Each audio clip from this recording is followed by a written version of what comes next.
Class 11 accounts का bank reconciliation statement का एक क्वेश्चन करेंगे जो कि इसके प्रैक्टिकल प्रॉब्लम्स में से है।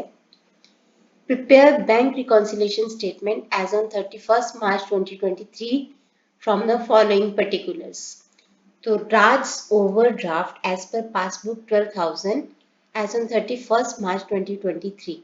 ओवरड्राफ्ट का मतलब होता है कि नेगेटिव बैलेंस है बैंक में, तो as per passbook negative balance है। आपको स्टार्टिंग पॉइंट पासबुक दे रखा है तो आप पासबुक को लेफ्ट में लिखेंगे और कैश बुक को राइट में लिखेंगे। तो पासबुक का आपको नेगेटिव बैलेंस दे रखा है 12,000 का, इसको हम दिखाएंगे माइनस आइटम्स। यहाँ पे दो कॉलम है, प्लस आइटम्स माइनस आइटम्स, तो आप 12,000 को माइनस आइटम्स में दिखाएंगे और लिखोगे ओवरड्राफ्ट एज पर पासबुक। अब हमें पासबुक का बैलेंस दे रखा है, वहां से हमें कैश बुक तक जाना है, तो उसके लिए ये ट्रांजैक्शंस को देखना पड़ेगा। ऑन 30th March 2023 आपको देखना पड़ेगा कि आप बीआरएस कौन सी डेट को बना रहे हो। तो आप इसको बना रहे हो 31st March 2023 को। On 31st March 2023, checks had been issued for rupees 70,000, of which checks amounting to 3,000 only had been encashed up to 31st March 2023. 30th March को चेक इशू किए गए थे। Cheques had been issued for 70,000। Cheque issue किए गए थे। जैसे ही हम किसी को चेक इशू करते हैं वैसे अपने अकाउंट को माइनस कर देते हैं। हमारा बैलेंस कम हो गया होगा 70,000 से, क्योंकि हम इसको पेमेंट साइड पे दिखाते हैं। Of which checks amounting to rupees 3,000 only had been encashed up to 31st March 2023। लेकिन इनमें से सिर्फ 3,000 रुपीज के जो चेक्स थे उन्हीं को एनकैश किया गया, यानी जिसको भी हमने चेक इशू किया था उसने प्रेजेंट उनमें से सिर्फ 3,000 वालों ने ही बैंक के पास प्रेजेंट किया और उनको एनकैश करवाया। तो बैंक ने हमारे अकाउंट में से सिर्फ 3,000 रुपीज माइनस किए। तो हमें पासबुक से कैश बुक पे जाना है, तो राइट वाली अमाउंट से लेफ्ट वाली अमाउंट को माइनस कर दो। तो -70,000 माइनस -3,000, माइनस माइनस प्लस, तो ये हो जाएगा -67,000। इसको हम दिखाएंगे माइनस वाले कॉलम में, लिखेंगे क्या, cheques issued but not एनकैश्ड।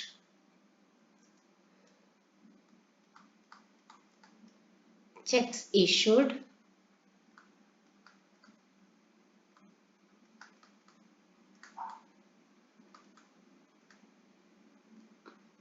Next है checks amounting to rupees 3,500 had been paid into the bank for collection, but of these only 500 rupees 500 had been credited in the passbook. Checks amounting to 3,500 had been paid into the bank, यानी हमने deposit करवाए हैं 3,500 के checks, किसी debtor से मिले होंगे तो हमने उनको बैंक में डिपॉजिट कर दिया कलेक्शन के लिए। तो जैसे इनको बैंक में डिपॉजिट किया, हमने कैश बुक को 3,500 से बढ़ा दिया होगा। But of this only rupees 500 had been credited in the passbook. Passbook bank जब क्रेडिट करता है हमारे अकाउंट को तो ऐड करता है, जब डेबिट करता है तो माइनस करता है। तो इनमें से सिर्फ 500 के ही चेक जो थे बैंक ने हमारे अकाउंट में ऐड किए। तो 3,500 माइनस 500 3,000, ये प्लस आइटम है तो प्लस के कॉलम में दिखाएंगे और लिखेंगे cheques deposited but not yet credited 3,000।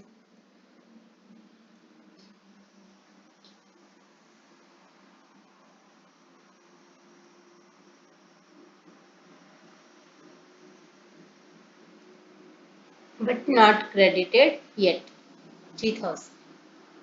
आगे है bank has charge rupees 500 as interest on overdraft and the intimation of which has been received on 2nd April 2023।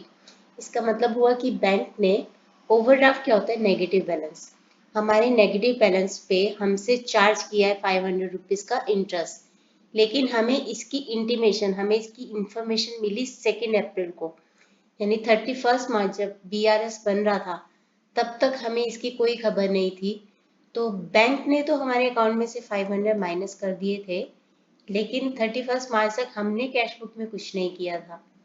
तो 0 में से माइनस करेंगे -500, माइनस माइनस प्लस हो जाता है, तो 500 प्लस, और लिखेंगे क्या इसको कि bank charged interest 500।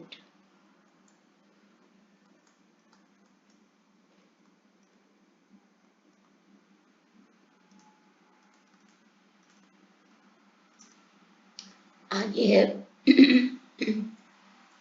Bank passbook shows credit for rupees 1000 representing rupees 400 paid by debtor of Raj direct into the bank and rupees 600 collected directly by the bank in respect of interest on Raj's investment.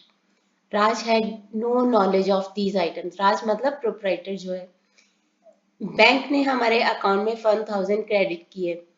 Credit जब bank करता है तो उसको plus करता है और debit करता है तो माइनस करता है, जिसमें से 400 राज के किसी डेटर ने उसको दिए होंगे, सीधा बैंक में डिपॉजिट कर दिए, और जो 600 थे वो किसी राज की किसी इन्वेस्ट यानी हमारी किसी इन्वेस्टमेंट, क्योंकि हम ऐसे एज्यूम कर रहे हैं कि हम कैश बुक बना रहे हैं, तो किसी इन्वेस्टमेंट के ऊपर 600 मिले जिसके बारे में कुछ पता नहीं था उसको, तो जिसके लिए उसने कोई एंट्री नहीं की। तो 0 -1000 तो ये माइनस आइटम वाले कॉलम में आएगा, और इसको लिखेंगे कैसे, directly deposited into the bank या directly received by the bank.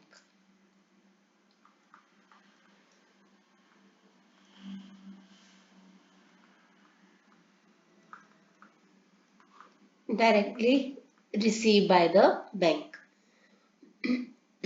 आगे है a check for rupees 200 has been debited in the bank column of cash book by Raj, but it was not sent to the bank at all. Cash book में जब debit करते हैं उल्टा होता है, cash book की debit side receipts को show करती है, और हमने इसको डेबिट किया, इट मीन्स हमने रिसीट में 200 रुपीज डाले, मतलब अपना बैलेंस हमने कैश बुक में 200 से बढ़ा दिया। लेकिन एक चेक था जो कि हमें मिला था, हमने अपने बैंक बैलेंस को तो बढ़ा दिया 200 से, but it was not sent to the bank at all. ये चेक बैंक को भेजा ही नहीं गया, तो बैंक को भेजा ही नहीं गया तो बैंक ने जीरो किया होगा, इसके बारे में कुछ नहीं किया। तो 200 माइनस 0, 200 प्लस में दिखाएंगे 200, और लिखेंगे क्या, चेक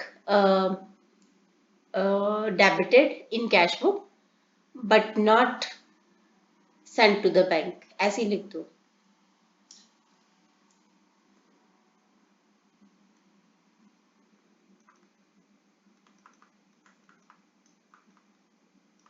या but not deposited into the bank.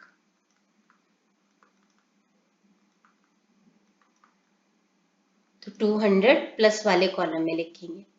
अच्छा, अभी हमें ये देखना है कि कौन सी साइड का टोटल ज्यादा है। दिखाई दे रहा है कि माइनस आइटम्स का टोटल ज्यादा है, और कितना ज्यादा है, 12 प्लस 67, 79 प्लस 1, 80,000। माइनस आइटम्स का टोटल है 80,000। तो जैसे अकाउंट की बैलेंसिंग करते हैं वैसे ही इधर का भी 80,000, 80,000 में से ये सारी आइटम्स को माइनस कर दो। 80,000 में से 3,500 और 200 को माइनस कर देंगे, तो हमारी बैलेंसिंग फिगर आ रही है 76,300। अब क्योंकि माइनस आइटम्स का टोटल ज्यादा था तो ये नेगेटिव बैलेंस है, यानी कि ओवरड्राफ्ट है, तो हम इसको लिखेंगे overdraft as per cash book, और यही हमारा आंसर है।